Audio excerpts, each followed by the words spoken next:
Good morning and welcome. Well, thank you. My name is Park Peters. I've been here a few times. Most of you probably know me by now. And for those who don't, welcome anyway. I really am hoping that this morning will be a moving, wonderful, mystical time that we get to spend together. I would say welcome to the first leg of the Park Peters Mini Memorial Day Tour. Unfortunately, I have to duck out right after this because I'm playing at another church and I have to be there at 12:30. So I have to skedaddle out of here. But I so enjoy hanging around for lunch when I can, but not to worry, I'll be back on June 7th, which is only 2 weeks from now, so that'll be fun. This next song has a little bit of a funny story that I've been thinking of all week that I've been working on this tune. Right out of 9th grade, I think 15 of us from my Spanish class went to Mexico for 2 weeks. And it was a wonderful experience. That's all I can say. And it's the first time that I got to experience the ocean, which is what this next song is about. Fast forward the clock, I'm out of high school, go to my 10-year reunion, and I've met one of the girls who went with us to Mexico, and she said, it's always heartwarming to me a bit when somebody says, Park, you've inspired me, you've changed my life, blah, blah, blah. I think it would be for anybody. So she says, you really inspired me when we went to Mexico, and I saw you out there parasailing. Now, I've done even things that are amazing to me over my now 67 years, but I never went parasailing. So I inspired somebody by doing something I never actually did. Go figure. This next song is a tune that was written by David Wilcox, and it's called Let the Wave Say. And I think the song will be pretty self-explanatory.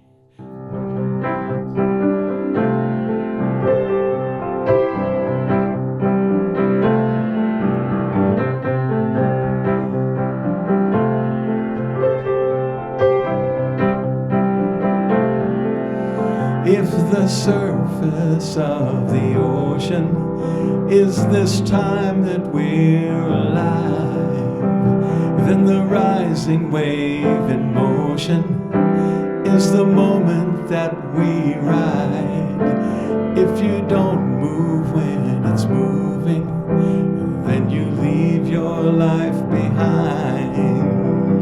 If you can't see what it's doing, trust the wave more than your mind. When this wave is all around me, I've got no other plans. I keep my balance through the changes. Let the wave say who I am. Let the wave say.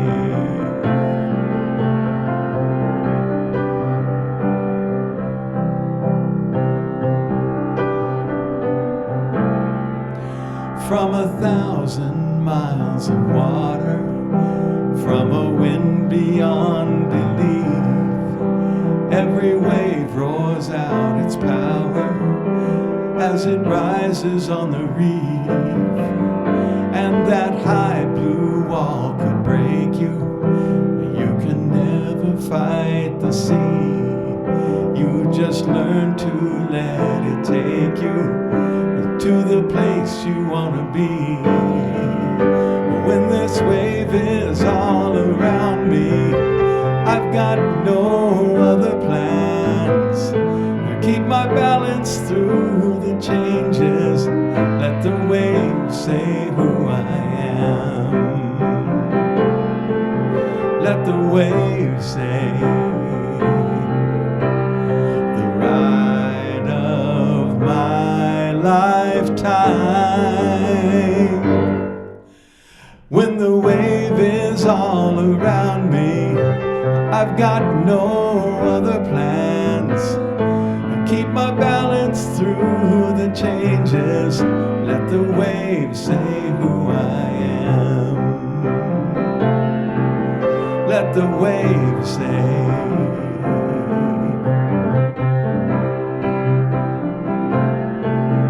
Let the waves say.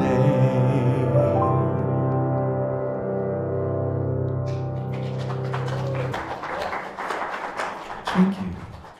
I just want to thank our musician, Park Peters. He's amazing, and we appreciate you. And Nina Abernathy is our chaplain today, and she'll be giving us our prayer. Thank you, Nina. And if you would like to pray with her after the service, she would be happy to do that. Or you can fill out a prayer request on the back of the chairs, put it in the prayer box, and all the chaplains will pray for you. Then it goes to Silent Unity, and they pray on it for another 30 days. So I'm Lori Smith. I'm the spiritual leader here, and I want to thank you all for being here. I know there's a lot going on Memorial Day and weekend, and I'm happy that you're here to be with us and celebrate this holiday. So thank you for being here. Thank you for your energy and your love. It's what makes this sanctuary so special. So let's do our statement of faith. There is only one power and one presence in the universe and in my life, God the good, omnipotent.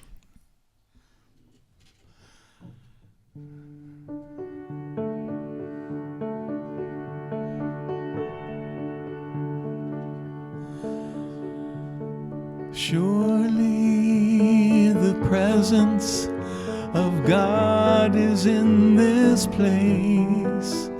I can feel the mighty power and the grace. I can hear the brush of angel wings.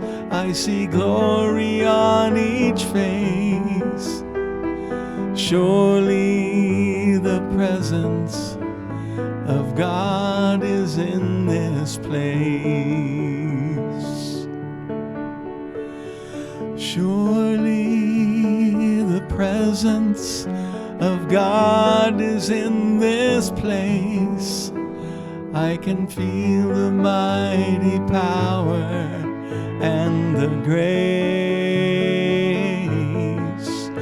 I can hear the brush of angel wings. I see glory on each face. Surely the presence of God is in this place.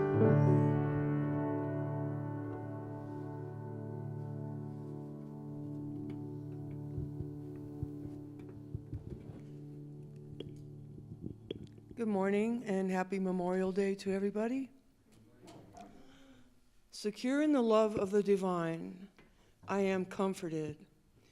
Taking time to remember my loved ones who have passed and envisioning them alive in God brings me comfort and softens the edges of my sadness. When those who care about me reach out to offer me solace, I accept it as the love of God flowing through them. When I remember the good times spent with my loved ones, my heart feels lighter as a smile crosses my face. These tender moments remind me that God is always with me, even in times of grief. I need not shrink from the pain of loss or busy myself to avoid feeling it. Instead, I lean into the comforting love of God to see me through it. This love lifts me and soothes my aching heart. The power of God within gives me strength to persevere with courage and fortitude. As a mother comforts her child, so will I comfort you.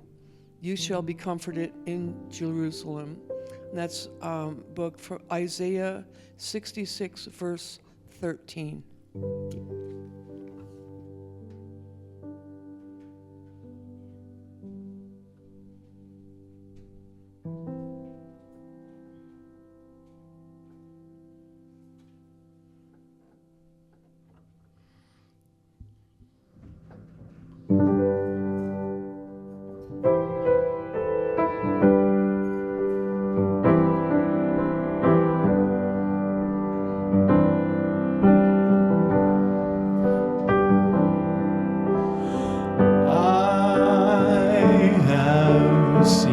summer day that slowly opened like a rose along a quiet road that wandered by, and I have smiled and wondered where it goes. I have stumbled through the night, alone as anyone could be, to find a silent canyon full of stars, and in my heart they were telling me I was home. The gentle wind, the rains that fall, the tallest trees, I'm part of it all. I have seen the silver mountain tops and golden prairies on my way. Now everywhere I travel across this land, I stand so proudly in the sun and say, I am home. The gentle wind, the rains that fall, the tallest trees, I'm part of it all.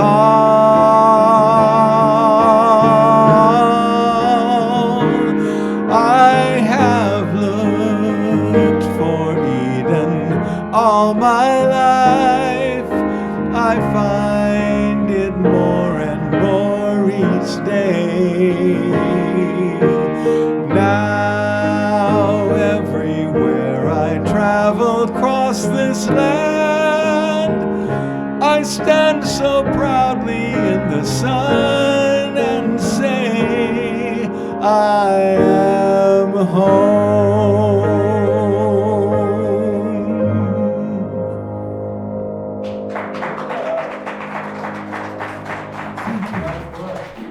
Thank you. That was so pretty. So on May 30th, 1868, Decoration Day was designated for the purpose of honoring our Civil War veterans who had died in that war. And Americans were encouraged to decorate the graves with flowers and with flags. But this special day of remembrance for fallen soldiers and military became known as Memorial Day during World War I. And it's continued to commemorate American military personnel who have died in all of our wars. So I looked up the 13 Americans that we have lost since the Iran war started in February. And I was surprised to see a big list, excuse me, of all countries had lists of their civilians and their military. And there were approximately 10,000 people that passed since February because of what's happened in Iran. And I think about all the people those are the people that passed away. There are probably many more people who were wounded. And so I just wanted to remember their lives, to remember how much they've given for all of their countries. All over the world, people are giving to their countries. And I'm sad that it ends up that way, that we have so many people that we've lost. But I just would like to take a moment, and I'd like to pray for all the lives that were lost, who were wounded, for their families. And I'm imagining quite a few animals were lost as well. And so I just wanted to say a little prayer for them. Will you join me in that prayer? So we just breathe and relax into this safe place, this quiet sanctuary, that we're so lucky to be here when all these things are happening around the world. We bring awareness to the power and the presence of Divine Spirit, which is always in the midst of it all. we hold sacred space for all those who have or who are experiencing the destruction of war all around the world. We hold a vision of peace for their hearts and their surroundings. May they receive all that they need to heal their bodies, their minds, their spirits. We envision a world in which all people, especially our leaders, embrace inner wisdom to bring peace to all life on our planet. And so it is. Amen.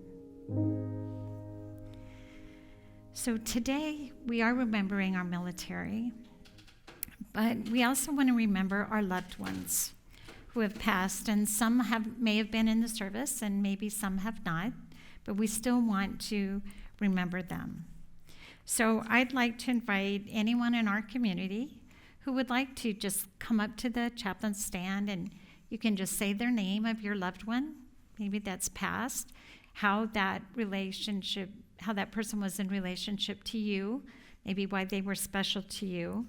And if you have a picture, you're welcome to put it up here, and you're welcome to do a candle. We're just doing little tea lights today because it's the beginning of the service, you know. So is there anyone that would like to do that? Yeah? Whoever wants to come up. Derek, come on up. What do we do with the tea lights? We're just going to light a candle. You can put your picture on the table if you'd like. Someone special for you. And just tell us a little about him after you do that. This is my father, Bob. He was probably all of 17 when this photo was taken. And he served in the Army after World War II, before Vietnam. And we were very close, so it's kind of nice to have my dad with me here today, because I honestly feel like he's with me all the time when I access that or think about it. And yeah, my dad was a very stoic guy. He didn't talk a lot about his service in the Army, but when he did, which was not often, I could tell he was very proud of what he did. And it wasn't long, it was 3 years, but I think it kind of influenced his life as far as the sense of having served and the bond he had with other veterans and police officers and firemen and people who had served. So, and I know he was very proud of me when I went in the Air Force, so I feel like he's here with me now, and I'd love to take this opportunity to honor him. Thank you. Thank you. I would like to remember my high school friend, quote, best friend, unquote, Fielding Scarborough. We grew up together in Statesville, North Carolina. And we were best friends, but at the same time, we were also fighting friends. Fielding was what my parents referred to as a poor little rich kid who lived down the street from me. And in high school, he was always trying to get me to be part of the in crowd. And I was resistant because I was very shy. And he was constantly on me about that. And I remember one time he told me a story about where another guy who was a high schooler was telling him that, well, Clyde must be the black sheep of the family. So, since my grandparents were highly respected in the town, and I never forgot that. And I remembered when I was with Mark in Scotland, we went out and then there were some sheep out there, and this black sheep came up to me and wanted to be petted. I pet it. I thought we bonded, so I remembered that. But in spite of that, Fielding and I were really close friends. We, in 1962, we made a Western trip from North Carolina to go to the Seattle World's Fair that year. And it became, as I look back on it, I constantly look back on that trip, and it's one of the profound experiences of my life. We, just the two of us, his father was the Chevy dealer in the town, and he gave us a Chevy car to take. It was the Corvair, unsafe at any speed. And so with that Corvair, we left North Carolina, came out to Colorado, and Colorado Springs, and we went to from there to Rocky Mountain National Park, the Tetons, the Yellowstone Glacier, Mount Rainier, to the Seattle World's Fair, up in the Space Needle. That was the year they had the World's Fair. Went down through Oregon, Crater Lake, California, Yosemite, San Francisco, Los Angeles, across to the Mojave Desert, to Las Vegas, to the Grand Canyon. Then we went up to this dam that they were building. It was highly controversial in 1962 to look at it, and we saw it while it was being built, the Glen Canyon Dam, and came on back to visit my relatives in Colorado and back to North Carolina.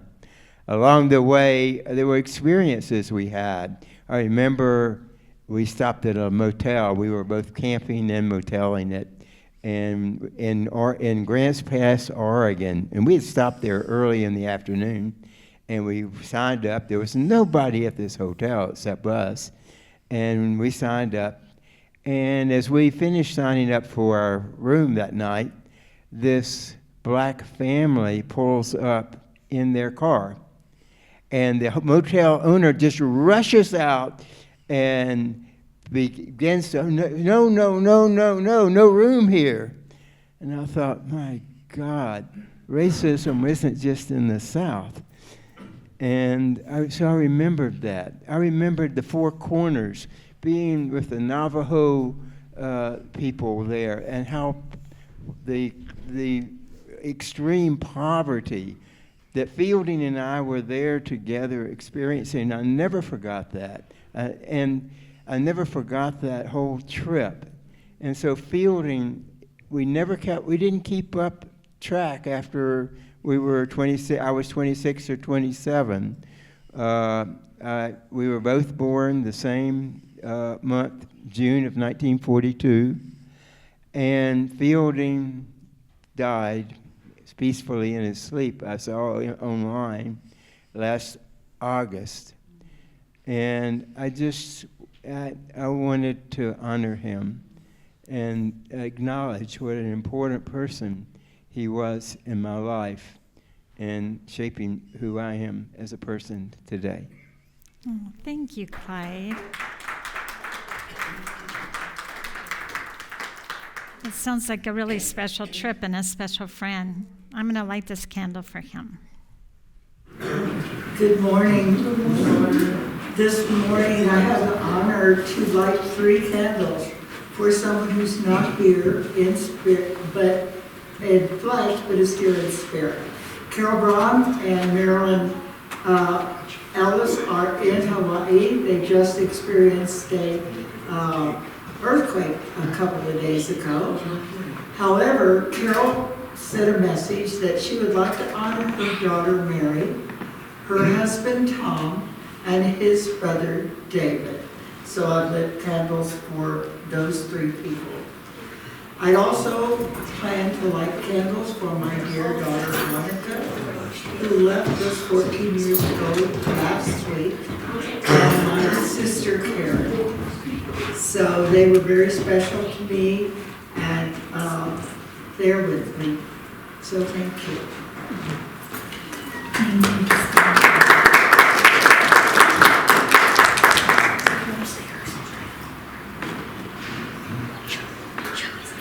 And I would like to honor my father and my mother. My mother and my dad, they were both in the Korean War. And my mom was in the MASH unit. She liked to portray herself as hot lips flew but she was actually in the MASH unit, and she's telling me about how she used to wash her face by putting water in her helmet and a bar of soap. You know, I could see that. My mother did wear combat boots. She sure did. My dad, I'm not too sure what he did over there, but he was there as well. And my mom, when General Patton was in the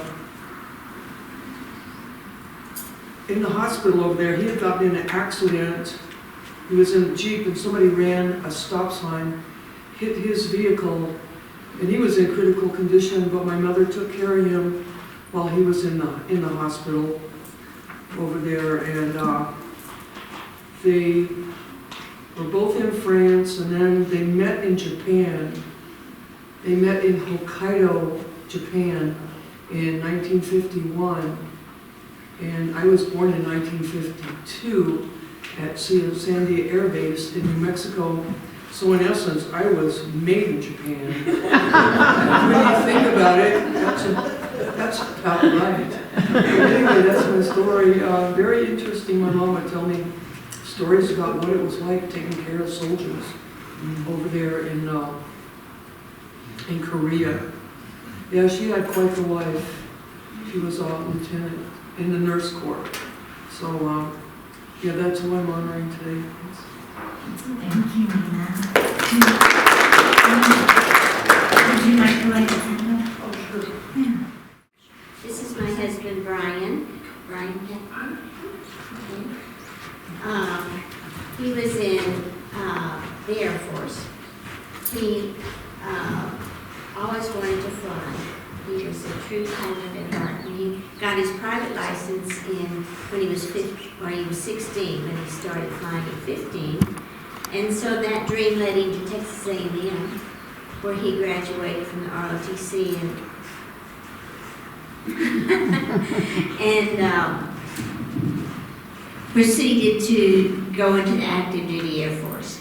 And so at that time, we also got married, and I was allowed the privilege of traveling with him in most places. Most soldiers didn't have their wives with them, but I was able to travel with him, and we went to Guam, and he flew C-130s in Guam, and he flew in the eye of the typhoon. He was a typhoon chaser, and that was always food for thought.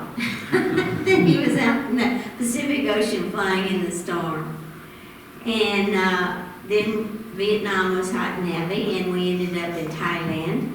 And he flew, he made rain over the Ho Chi Minh Trail, traveling into Laos and Vietnam. So all during this time, Brian developed a philosophy that he didn't want to be part of killing anybody. He didn't want to be the bomber, he didn't want to be the fighter jet pilot. He wanted to do whatever he could to support the people that were on the ground, but he truly didn't want to kill anybody. So he went into his main love, which was meteorology. And so he did weather service activities. And this is a picture of him in one of the offices in Thailand, and he's pointing to the flag of, I assume that's Laos and Cambodia and Vietnam. So I truly want to honor him, and in fact, he passed away in January. So he truly was my heart and soul. And to have lost him, I am like that wave that Park was talking about. I'm truly floundering. So I need your prayers to help me make it through and figure out who I am. We were married for 57 years. And you just feel so empty and so lost. So I love this man. He was truly a patriot. He loved America, and he loved his family. We had 3 sons, all of whom were helping me through this terrible period of time of trying to readjust. So thank you for listening to my sad story, or my happy story, because he truly contributed to the United States. And his whole career after the Air Force was with the National Weather Service and National Center for Atmospheric Research, where he did research on weather phenomena, global warming, etc. So he contributed much, and I'm thankful to have been a part of his.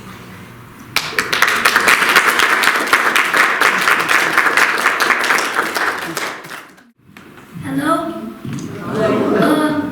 I wanted to honor my great grandpa, James Smith, and he was in World War II, and he was in the Navy, and he was on the boat, and he got there. He was got sent to Pearl Harbor, and he got there a week later.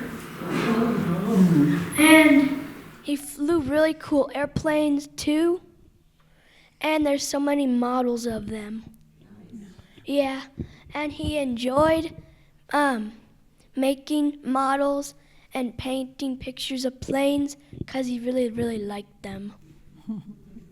Thank you, honey. Okay. Yeah, I wanted to honor my father, Eden Recor Sr. He served in the Air Corps during World War II, and he and my mother met at Mammoth Gardens roller skating here in Denver. My dad had his uniform on, and back then the young ladies had this contest to see who could get the most photographs from the soldiers. You know, that's the pickup line. You know how that goes. But anyway, my dad said, well, I just had my picture taken and I'm picking it up tomorrow. So they met in a park where the May-D&F downtown is. That used to be a park. And the rest is history. He went to train down in Texas, and she went down there. His family went down there. Then he flew off to Germany, and he was a ball turret gunner, which I don't know if you know the different positions, but that's the second most dangerous position on an airplane next to the tail gunner.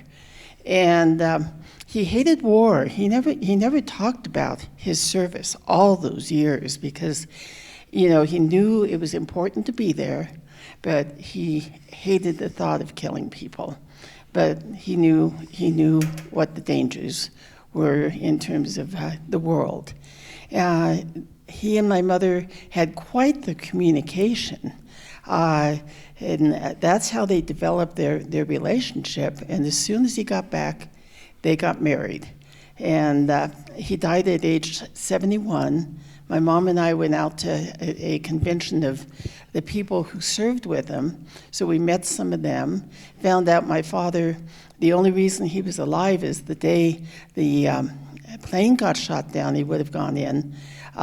He was kept on the ground because he got the bends from the elevation change. And a couple of his people that served with him were killed, and the others were kept captive. But my dad ended up coming home safe and sound. He volunteered to be a ball turret gunner, even though he was 6'2". And I don't know if you've ever seen a ball turret.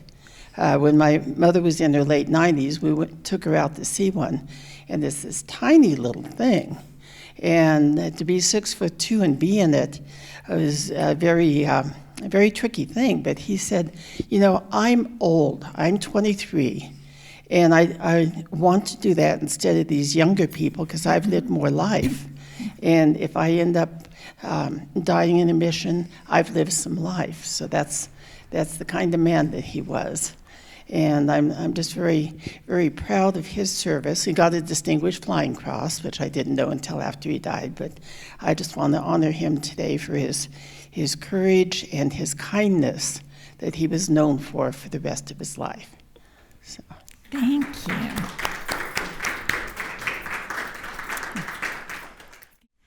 Well, I'm going to tell you about my aunt. This is my Aunt Joyce, and she passed in March.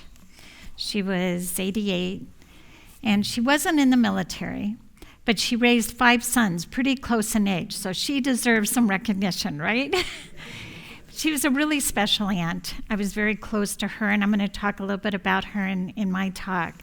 But, it's just on my heart. It's pretty new from March, and so I just wanted to recognize her, so thank you.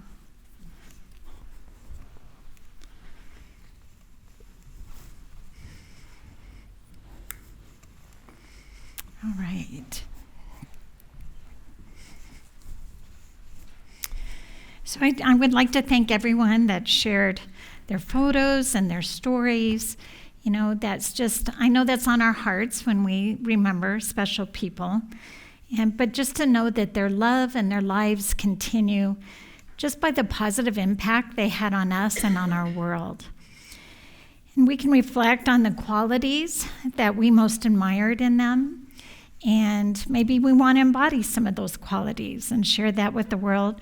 Or maybe we honored them in something that was special for them, or maybe a special interest that we shared, something like that. So if you have someone in your life, just maybe think about that, how to honor them. So Trish Yancey is a licensed Unity teacher. She was a certified spiritual educator and an author. She describes this experience that she had when her husband passed.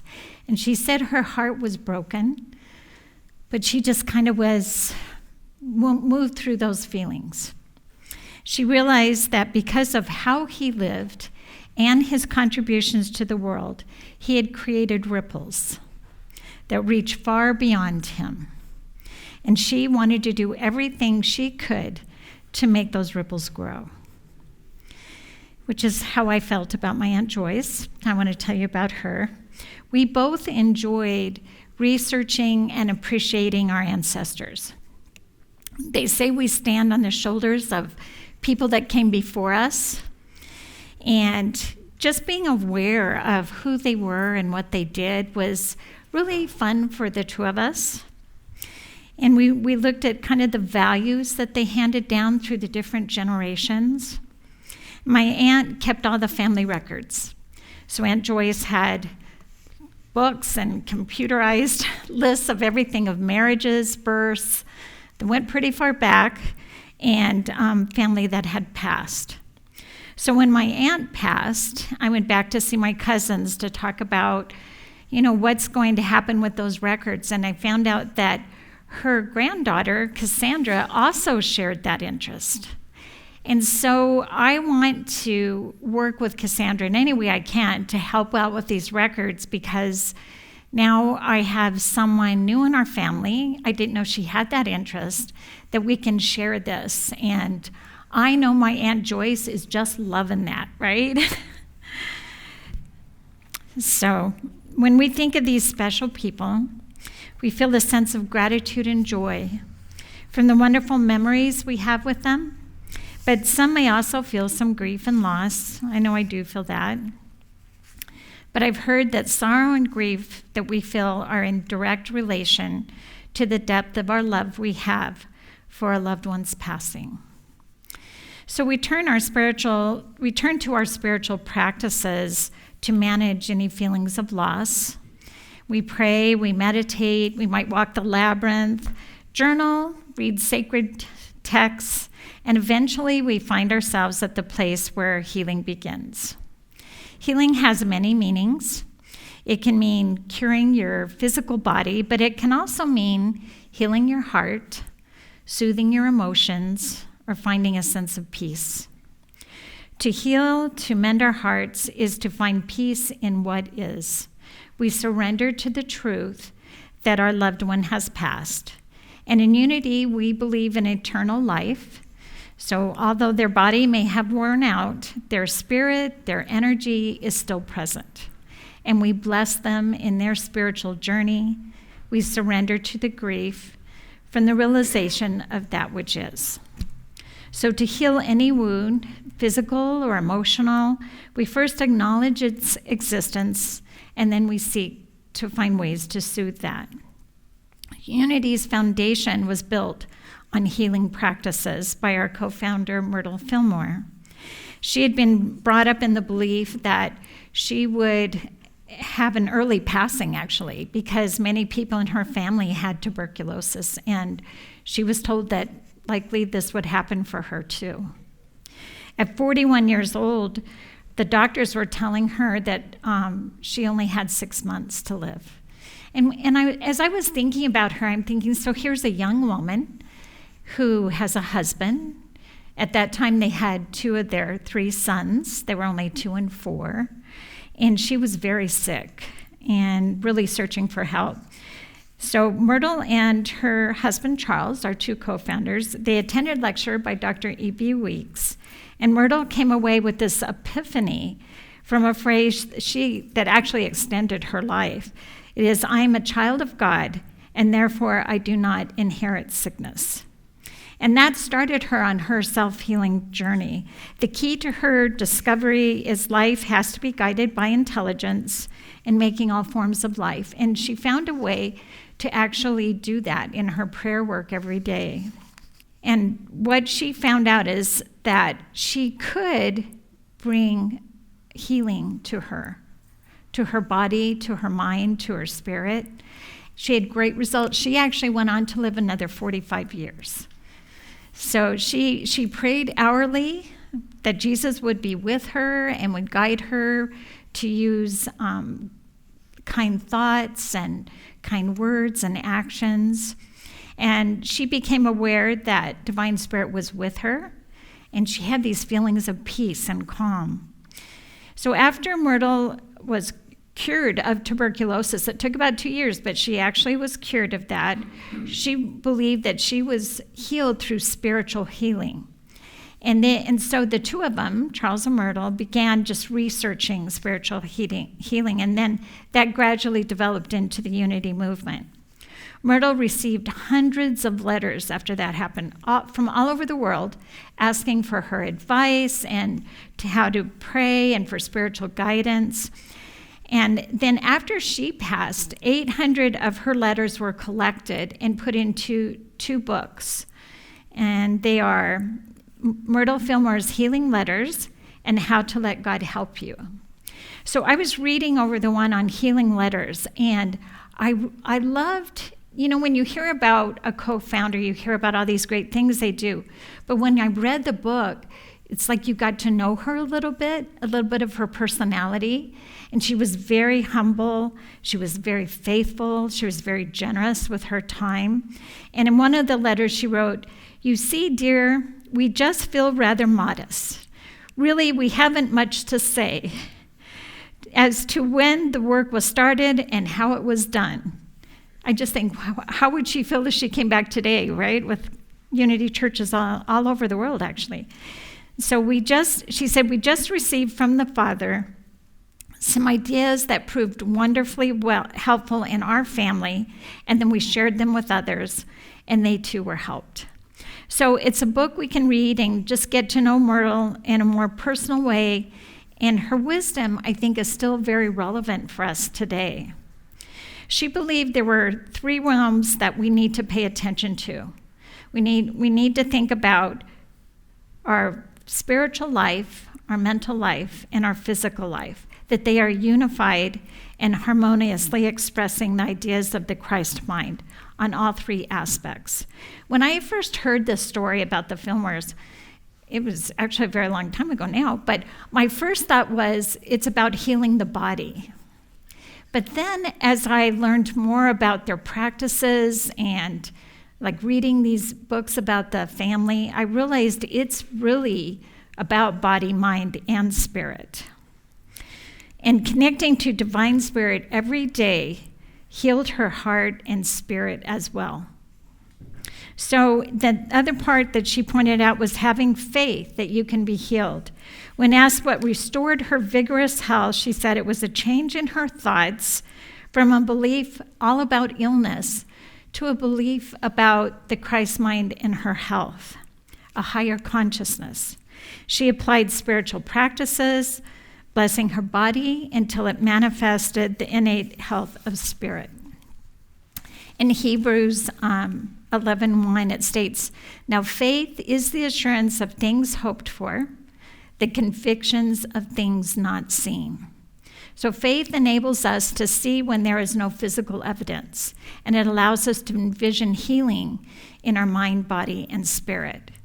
Jesus repeatedly indicated that if we have faith, we can be healed. So if we have faith, all things are possible. And it's about having that inner feeling that regardless of what happens, God is here and everything is going to work out all right. I've been in that situation like that before. It was a very difficult situation within our family, and I was able to pray my way into a place where I could just leave it with God. And my heart knew that however it turned out, it was going to be okay.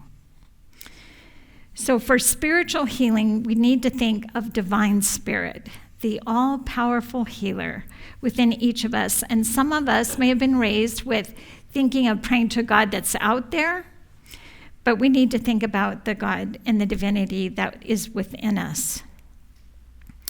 It is in every part of our body, mind, and spirit. I once read, and it was, an article or a sermon from Eric Butterworth, and I thought it was so funny. He said, God is not in man like a raisin is in a bun. You think like there's just one little part somewhere in there that's divine spirit. He says, but God in you is like the ocean is in a wave. So we are the waves. The mind of man then is like the wave in the ocean. So I love that song that you sing, Park. It reminded me of that. Positive thoughts help replace the old ways of thinking and quicken healing. Prayers change our minds and our hearts so that God's good manifests in our lives. We need to continue to be thinking in that way and in accordance to that even after our prayer is done. Because we don't want to finish this beautiful, positive, affirmative prayer and then say, oh, well, that'll never happen, right? We don't want to do that. So when our energy is spent on a negative belief and feeling, we get the same negative results. So we have to monitor those thoughts.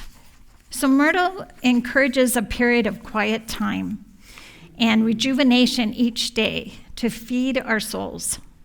It is your opportunity to establish yourself at the center of your being, the one place where the supply of life and substance is inexhaustible. Spending time in the silence gives the healing Christ within the best possible opportunity to do the work quickly. She believed in a healthy lifestyle too, rest, eating healthy, getting exercise. And in her letters she wrote, God seeks always to restore harmony, strength, life, wholeness in that which he has created.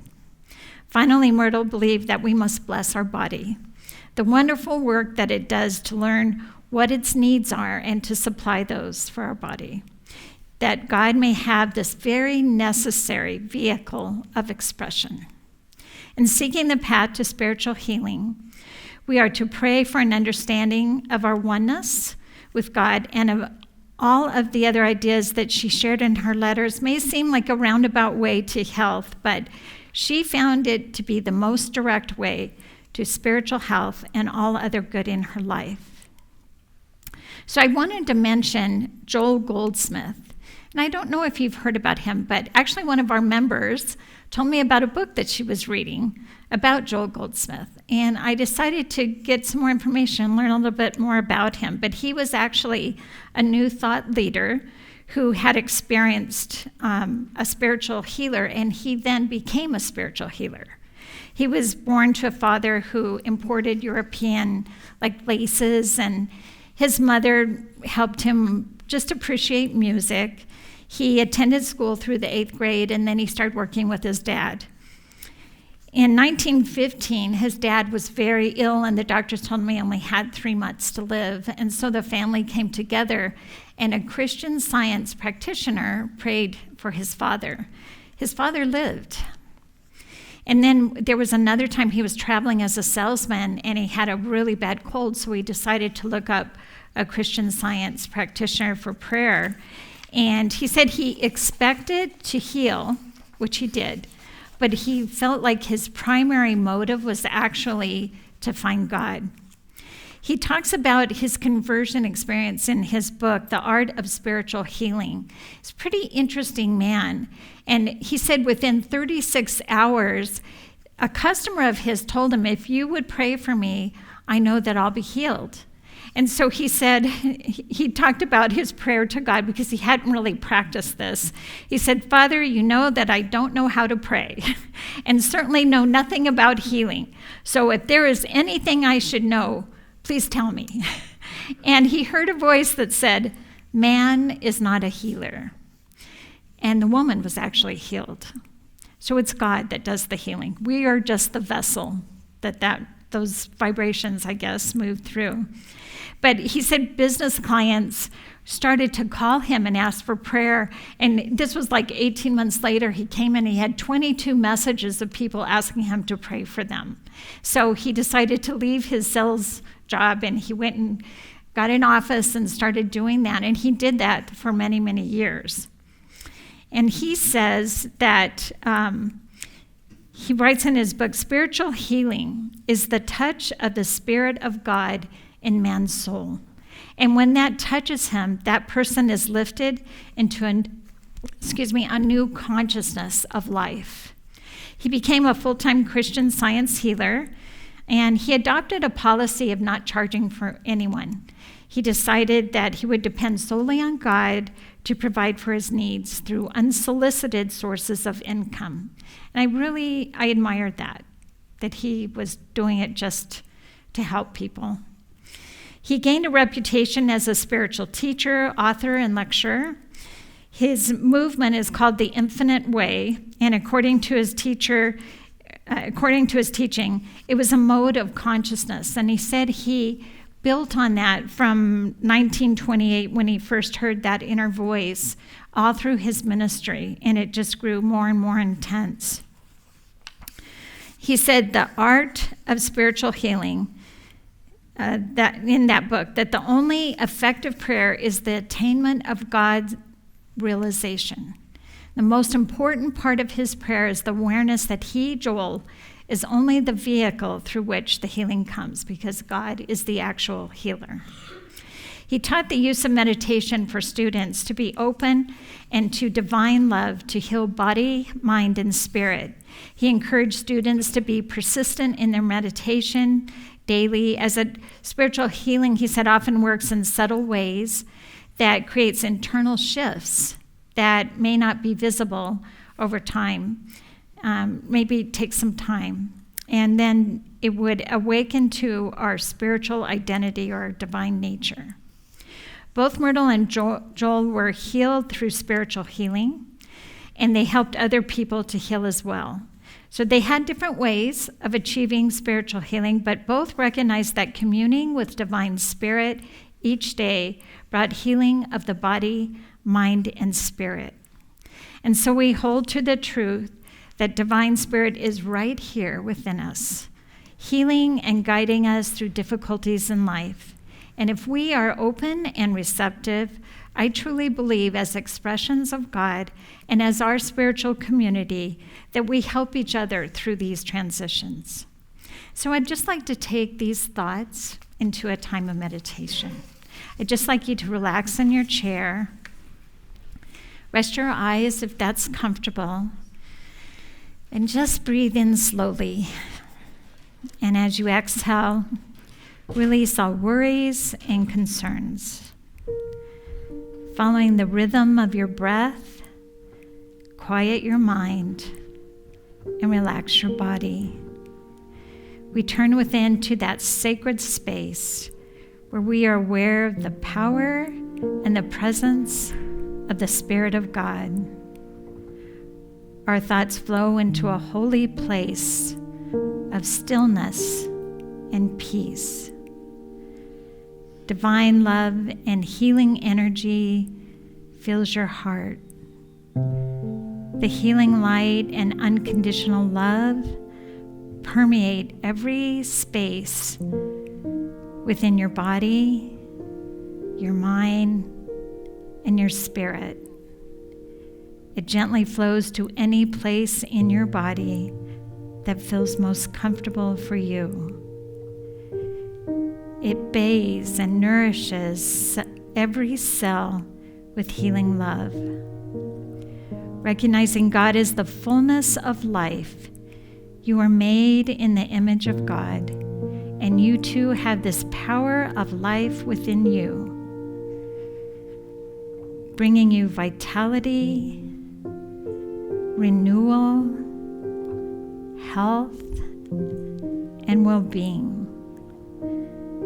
The energy of life is always unfolding toward wholeness. You live by the illuminating power of wisdom. You are divinely guided toward the awakening of your divine nature. And as we move into the silence, I am open and receptive to divine love.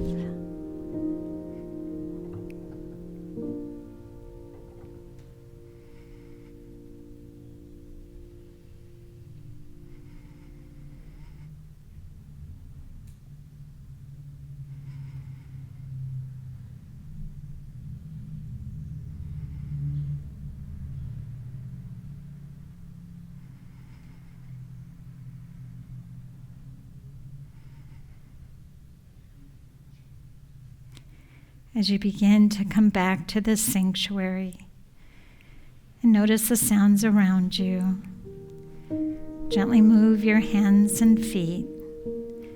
You can open your eyes when you are ready.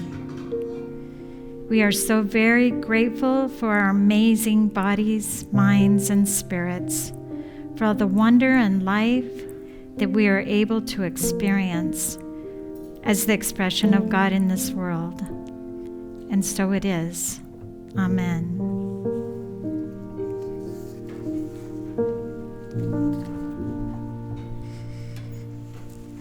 Hallelujah, hallelujah, hallelujah, hallelujah, hallelujah, hallelujah, hallelujah, hallelujah. We are one now, we are one now, we are one now, we are one now, we are one now, we are one now, we are one now, we are one now.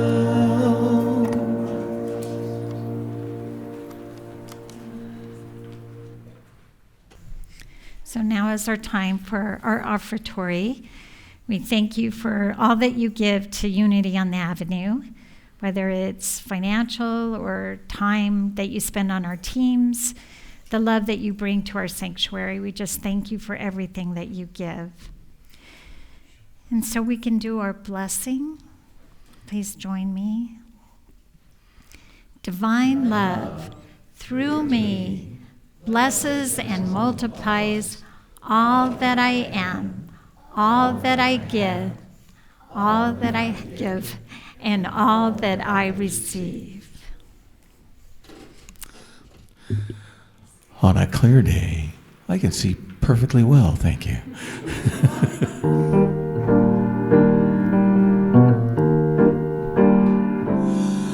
On a clear day, rise and look around you. You can see who you are. On a clear day, how it will astound you that the glow of your being outshines every star.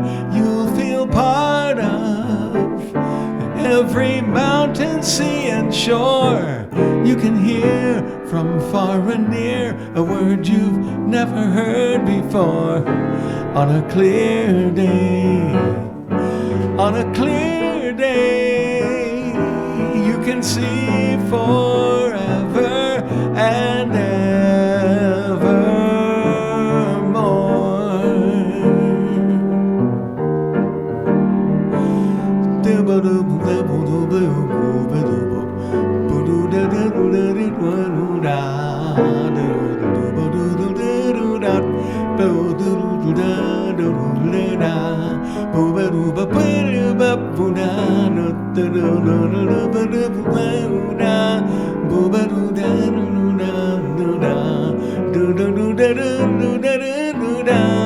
you'll feel part of every mountain, sea, and shore. You can hear from far and near a word you've never heard before. On a clear day, on a clear day, you can see forever and ever and ever. You can see